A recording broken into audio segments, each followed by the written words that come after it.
নমস্কার প্রিয় বন্ধুরা, আনন্দ পথের আজকের পর্বে 884 পর্বে আপনাদের সকলকে স্বাগত জানাচ্ছি। আশা করছি সবাই ভালো আছেন।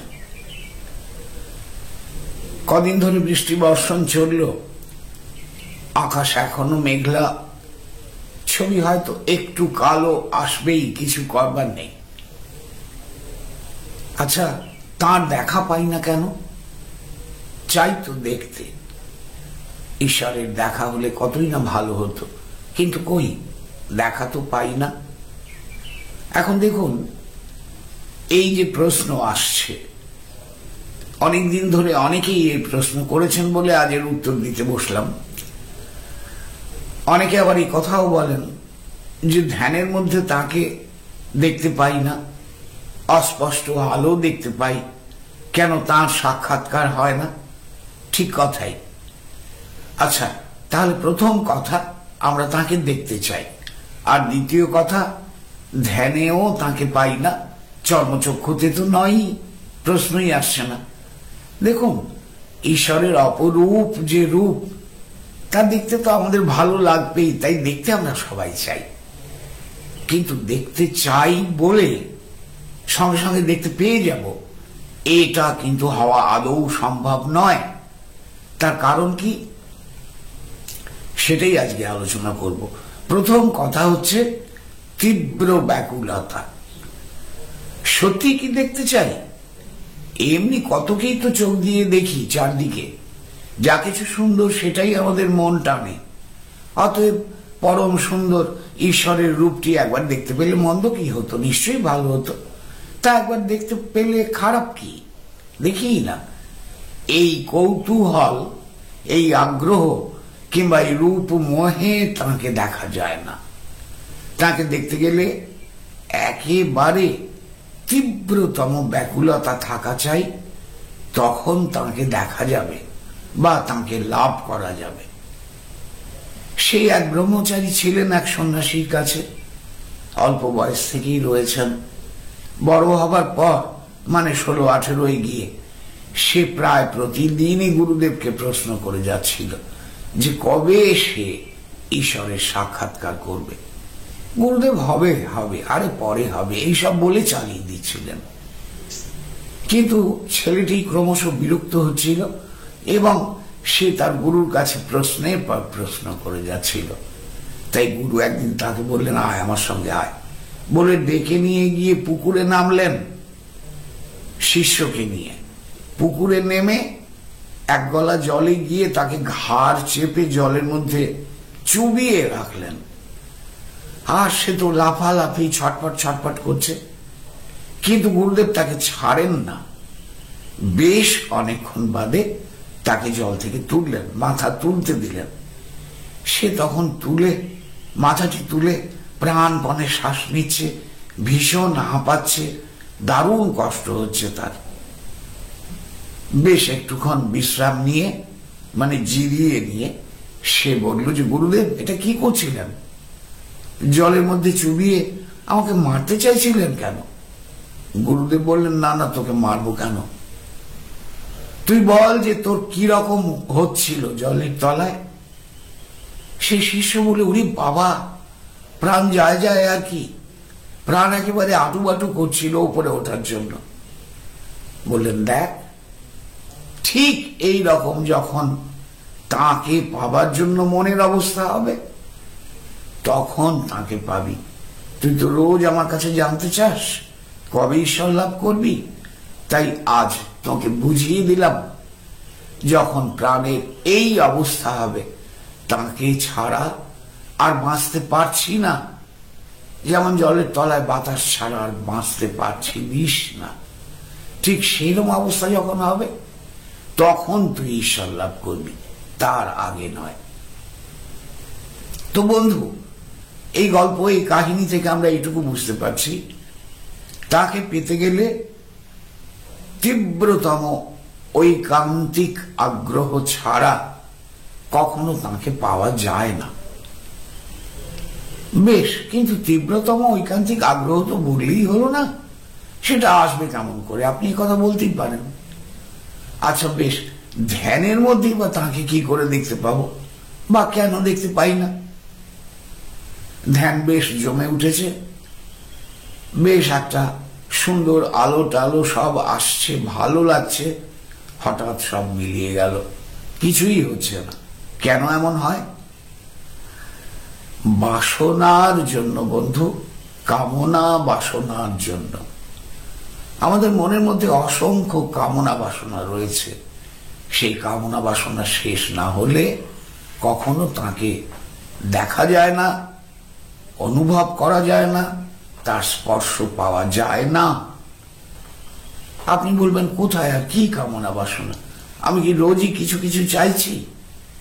না না, রোজ কিছু কিছু চাও না। আপনার মধ্যে প্রতিদিনের জন্য নতুন কিছু কামনা বাসনা নিশ্চয়ই তৈরি হয়, কিন্তু স্থায়ী রূপে অনেক কামনা বাসনা রয়ে গেছে। সেটা কি কি সেটা অন্য কেউ বলে দিতে পারে না। সেটা ধ্যানের মধ্যে আপনাকেই জানতে চাইতে হবে, বুঝতে চাইতে হবে। আপনার বাঁধন কোথায় কোথায় রয়েছে, আপনি কি কি কামনায়, কি কি বাসনায় নিজেকে বেঁধে রেখেছেন। যতক্ষণ পর্যন্ত না সেই সমস্ত বাসনা দূর করা যায়, ততক্ষণ তাকে পাওয়া যায় না। ঠাকুর রামকৃষ্ণ এক কথায় বলে দিয়েছেন, আপনি সূচের মধ্যে সুতো পরাতে বসেছেন, তো সেই সুতোর এতটুকু আঁশ উঠে থাকলে সুতোটা সূচের ছিদ্রের মধ্য দিয়ে যাবে না, আটকে যাবে। ঠিক সেই রকম ঈশ্বর লাভের কামনা বাসনা আপনার মধ্যে থাকতেই পারে, আমার মধ্যেও থাকতে পারে, কিন্তু আমরা কেউই সফল হব না যতক্ষণ পর্যন্ত আমাদের বাসনা রূপ ওই সুতোটিতে অনেক আঁশ উঠে উঠে থাকছে। ওগুলো ছিদ্রের পাশে আটকে যাবে, সুতোটা প্রবেশ করবে না। আপনি ভেবে দেখুন, আপনাকে যদি এখন 50 লক্ষ টাকা দেওয়া হয়, আপনি কি করবেন? আপনি বলবেন, ওরে বাবা, 50 লক্ষ টাকা দাও না, এক্ষুনি একটা বাড়ি কিনবো, বা আমার বাড়িটা নতুন করে সব তৈরি করে নেব, গাড়ি কিনবো, স্ত্রীর জন্য এক গাদা গয়না কিনবো, মেয়েটার বিয়ে দেবার জন্য সমস্ত গয়না এখনই কিনে নেব, বাড়ি ভর্তি দামি দামি আসবাবপত্র কিনে ফেলবো, খুব দামি আইফোন কিনবো, দারুণ মিউজিক সিস্টেম কিনবো। দেখুন, একের পর বেরিয়ে যাচ্ছে মুখ দিয়ে। এগুলো কি? এগুলোই তো বাসনা আমাদের মনের মধ্যে রয়েছে। এই বাসনাগুলো, এই আকাঙ্ক্ষাগুলো, এই কামনাগুলো আমাদের বেঁধে রেখেছে। আমি তো গোটা কত বলে থামলাম, না থামলে আরো চলতো, এর কোনো শেষ নেই। 50 লক্ষ টাকায় কিছু হবে না। আমি তো সারা পৃথিবী ভ্রমণ করতে চাই, পৃথিবীর সর্বত্র ঘুরে বেড়াতে চাই। তো 50 লক্ষ কেন, আমাকে 50 কোটি দাও, তারপর দেখছি। তাই এর কোনো শেষ নেই। আগুনের মধ্যে ঘি ঢাললে কোনোদিন আগুন নেভে না, আগুন লক লক করে বাড়ে। তাই কামনা বাসনায় কিছু সমর্থন যদি আপনি কোথাও পেয়ে যান, একটার পর একটা বাসনা আসতে থাকবে, বাসনারও শেষ নেই। সুতরাং আপনাকে মনে রাখতে হবে যে কামনা বাসনা আমাকে বেঁধে রেখেছে, আমাকে আটকে রেখেছে। আর ওই কামনা বাসনার জন্য আমি এমন ভাবে সোজা কথায় ফেঁসে গেছি যে সেই কারণে আমি একটার পর একটা বাসনা তৈরি করে নিচ্ছি, নতুন নতুন বাসনা, নতুন নতুন আকাঙ্ক্ষা। এর শেষ নেই। আর এর শেষ নেই বলেও আমার এই মনের ওপরে পরতের পর পরতে যত পট্টি বাঁধা হচ্ছে একটার পর একটা, ওই মমির গায়ে যেরকম পট্টি বেঁধে দেওয়া হতো, আমরাও আমাদের মনের ওপরে কামনার বাসনার ভোগের সেই পট্টিগুলো একটার পর একটা পেঁচিয়ে চলেছি, সেই শৈশব থেকে, ছোট্টবেলা থেকে, আর অন্তহীন ভাবে চলছে। কিন্তু এ কথা আমরা কেউ বলছি না যে আমার কিছু চাই না, শুধু তোমাকে চাই, আর কোনো বিষয় নিয়ে আমি চিন্তা করব না, আর কোনো বিষয় নিয়ে আমি আকাঙ্ক্ষা করব না। আমার একমাত্র আকাঙ্ক্ষা তুমি। এ কথা তো আমরা বলতে পারছি না। ঠাকুর বলেছেন, লোকে বউ ছেলের জন্য ঘটি ঘটি কাঁদে, টাকার জন্য কাঁদে, তার জন্য কি এক ফোঁটা চোখের জল ফেলে? কেউ না। সেই জন্যই তো আমরা ধ্যানে ব্যর্থ হই, মন লাগে না।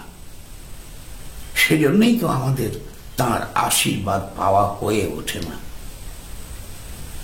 আপনি নিজেকে ধ্যানের মধ্যে বারবার প্রশ্ন করুন যে আমি কি কি চাইছি, আমার কি কি চাই, কত বাসনা আমার মনের মধ্যে আছে।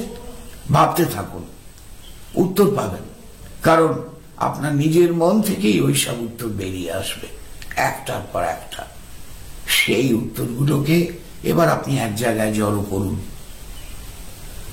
যদি আপনি সত্যিই সাধনার পথে এগোতে চান, তাঁর কাছে প্রার্থনা করুন, ঠাকুর আমার কামনা বাসনা কমিয়ে দাও, একেবারে নিতান্ত প্রয়োজনীয় কামনা বাসনা ছাড়া আর সব নির্মূল করে দাও।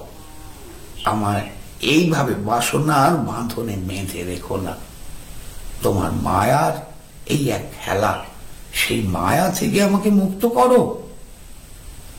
আমি তোমার সান্নিধ্য পেতে চাই, আমি তোমার দর্শন পেতে চাই, আমি তোমার সেই প্রেমময় স্পর্শ পেতে চাই।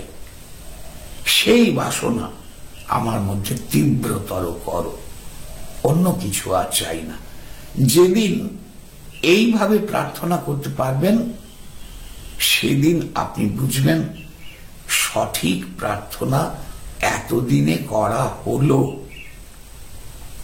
আর যখন সর্বক্ষণেই প্রার্থনা করে যাবেন, তখন বুঝবেন যে কাজ হচ্ছে। অন্য কোনো প্রার্থনা আপনার মধ্যে জেগে উঠবে না, অন্য কোনো কিছুই আপনারা চাই না, শুধু এই বিষয়গুলোই চাই।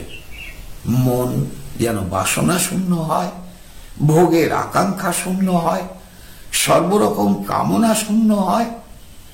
আর নতুন করে আমি কামনা করব তাঁর সঙ্গ পাওয়ার জন্য, তাঁর স্পর্শ পাওয়ার জন্য, তাঁর দর্শন পাওয়ার জন্য।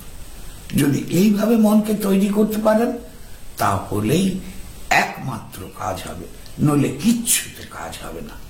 ও আপনি যতই নাম করুন, যতই জপ করুন, যাই করে যান, যতক্ষণ বসে ধ্যান করে যান না কেন, ধ্যানে বসে বসে তো আপনি অন্য বিষয় ভাবেন, তার সম্বন্ধে ভাবেন কই? ভাবলে তবে তো কাজ হবে। তাই বন্ধু, এই যে আপনাদের প্রশ্ন, কেন তাকে দেখতে পাই না, কেন তাঁর সান্নিধ্য পাই না, ধ্যানে কেন তাকে কখনো অনুভব করতে পারছি না, এই হচ্ছে তার উত্তর।